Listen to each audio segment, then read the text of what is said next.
बहुत सालों पहले की बात है। एक भिखारी भूख से तड़पकर खाना मांगते हुए भटक रहा था।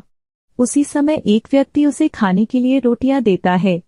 उसके बाद भिखारी रोटी के साथ सब्जी खाने के लिए एक पंडाल में सब्जी ढूंढने जाता है।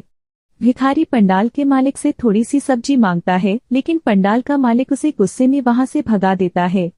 लेकिन उदास भिखारी पंडाल से मालिक से छुपकर वहां की रसोई में पहुंच जाता है। वहां उसे कई तरह की सब्जियां दिखाई देती हैं। गर्मा गर्म सब्जियों से भाप भी निकल रही थी। तभी भिखारी के दिमाग में एक ख्याल आया कि यदि वह इस भाप के ऊपर रोटी रख दे तो उनमें सब्जियों की महक आ जाएगी। इससे रोटियों में सब्जी का स्वाद आ जाएगा और उसे फिर सब्जी लेने की जरूरत नहीं पड़ेगी। इसके बाद भिखारी सब्जी लेने के बजाय रोटियों को सब्जी की भाप के ऊपर रख देता है। उसी वक्त वहां पर पंडाल का मालिक पहुंच जाता है और भिखारी को सब्जी चुराने के लिए पकड़ लेता है।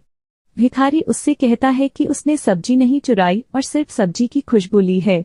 इसके बाद भी मालिक ने भिखारी को धमकी देते हुए कहा कि यदि तुमने सब्जियों की खुशबू भी ली है तो उसकी कीमत भी तुम्हें चुकानी होगी।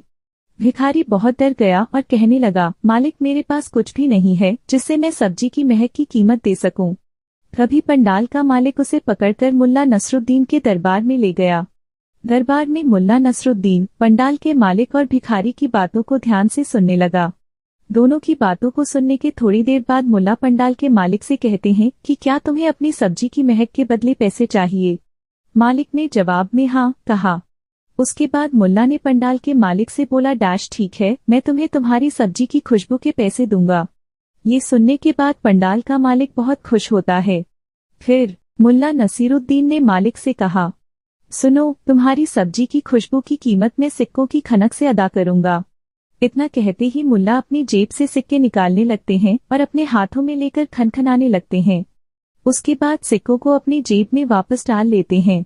पंडाल का मालिक ये सब देखने के बाद हैरान हो गया। उसने मुल्ला नसीरुद्दीन से कहा कि ये आपने कैसी कीमत अदा की है। फिर मुल्ला ने जवाब दिया, तुम्हारी सब्जी की महक इस भिखारी ने ली थी, इसी के कारण मैंने तुम्हें सिक्कों की खनक सुनाई।